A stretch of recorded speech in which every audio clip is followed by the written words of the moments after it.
শনিবার আগরতলায় বসল সর্বদলীয় বৈঠকের আসর। রাজ্য অতিথিশালায় আয়োজিত ওই বৈঠকের আসরে উপস্থিত ছিলেন রাজ্যের বিভিন্ন রাজনৈতিক দলের প্রতিনিধিরা। রাজ্যের মুখ্যমন্ত্রী ডক্টর মানিক সাহার আহ্বানে রাজ্যের বর্তমান বন্যা পরিস্থিতি মূল্যায়নে বসেছে এই বৈঠক। সাম্প্রতিক সময়ে রাজ্যের বুকে ঘটে যাওয়া ভয়াবহ বন্যায় ব্যাপক ক্ষয়ক্ষতি হয়েছে। সাধারণ জনজীবন থেকে কৃষি ক্ষেত্র, বিদ্যুৎ, সড়ক সবেতেই ভয়ঙ্কর তাণ্ডবের ছাপ। হাজার হাজার মানুষ বিপন্ন, ঘর ছাড়া হয়ে জীবন কাটাচ্ছেন আশ্রয় শিবিরে। রাজ্যের কিছু স্থানে এখনো চলছে উদ্ধার কাজ। সামগ্রিক অর্থে লন্ডভন্ড অবস্থা রাজ্যের। ঠিক সেই আবহে রাজ্যের সবকটি রাজনৈতিক দলের সঙ্গে বৈঠকে বসল রাজ্য প্রশাসন।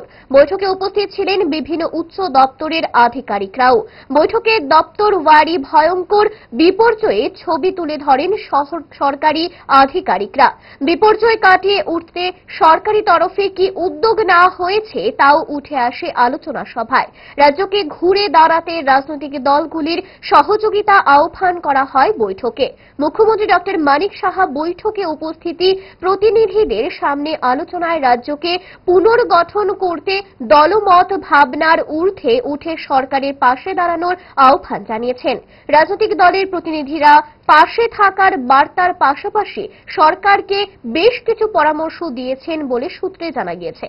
রাজ্যের বন্যা পরিস্থিতি নিয়ে শনিবার আগরতলায় হয়ে যাওয়া সর্বদলীয় বৈঠক আহ্বান করেছিলেন মুখ্যমন্ত্রী ডক্টর মানিক সাহা।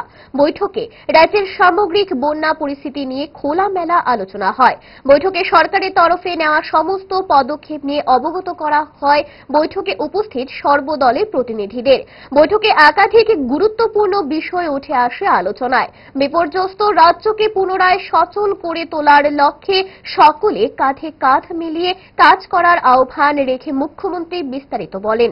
আপনারা জানেন গত 19শে আগস্ট থেকে কালকে পর্যন্ত যে পরিমাণে ত্রিপুরাতে বৃষ্টিপাত হয়েছে, যেটা আমরা কোনোদিন ত্রিপুরাবাসী দেখিনি এবং আমরা কেউই দেখিনি। উদাহরণস্বরূপ আপনাদের অবগতির জন্য জানাচ্ছি যে সাউথ ডিস্ট্রিক্টে বগাভাতে 493 উপরে সেখানে মিলিমিটার বৃষ্টিপাত হয়েছে। এত পরিমাণ বৃষ্টি আমরা কখনো দেখিনি।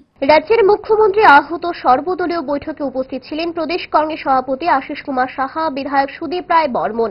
বৈঠকে রাজ্য সরকারের বক্তব্যে সুরে সুর মিলিয়ে কথা বললেও কেন্দ্রীয় সরকারের বিরোধিতার সুর ছেড়ে দিল না কংগ্রেস।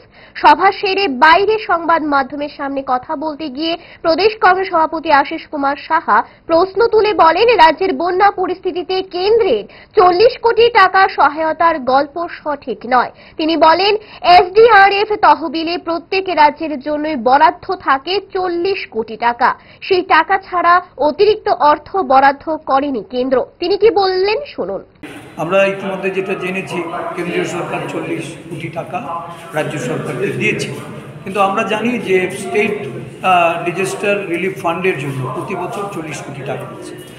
এই টাকা এটাকে যদি অগ্রিম দিয়ে দেওয়া হয় এই বছরের টাকা, তাহলে এত বড় যে ক্ষতি হলো সেই ক্ষতির পরিমাণ অনুযায়ী কেন্দ্রীয় সরকার এখনো কোনো সহায়তা প্রদান করেন না।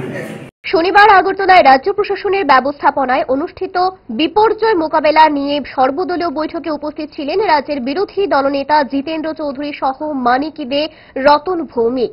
রাজ্যের এই ভয়াবহ বিপর্যয় নিয়ে রাজ্য সরকারকে বেশ কিছু পরামর্শ দিলেন বিরোধী দলনেতা জিতেন্দ্র চৌধুরী।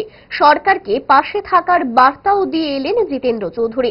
বৈঠকে সেরে বাইরে সংবাদ মাধ্যমের সামনে প্রতিক্রিয়া ব্যক্ত করতে গিয়ে জিতেন্দ্র চৌধুরী ঘুরিয়ে সরকারকে ঠুকতে ভুললেন না।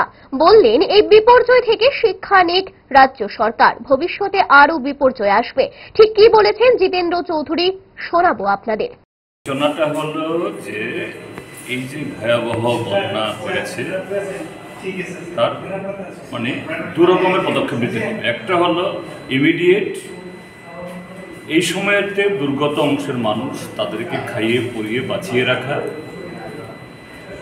এটা হলো মানে শুধু দুবেলা খাওয়ানো না, তার স্বাস্থ্য এবং সব দিক দেখা। আর আরেকটা হলো লং রান, এরা কিভাবে ঘরবাড়িতে ফিরে যাবে, এদের যে জীবন জীবিকা আবার গড়ে তুলবে, আর ভবিষ্যতে এরকম ডিজাস্টার আসবে। এবারের শিক্ষায় এই ডিজাস্টার প্রাকৃতিক বিপর্যয় মোকাবেলা করতে গেলে পরে কী পদক্ষেপ নেওয়া দরকার, এগুলো নিয়ে বেশি আলোচনা হয়নি। আমরা বলেছি ভবিষ্যতে এটা আলোচনা করা দরকার, তাহলেই যে আমাদের এই মিটিং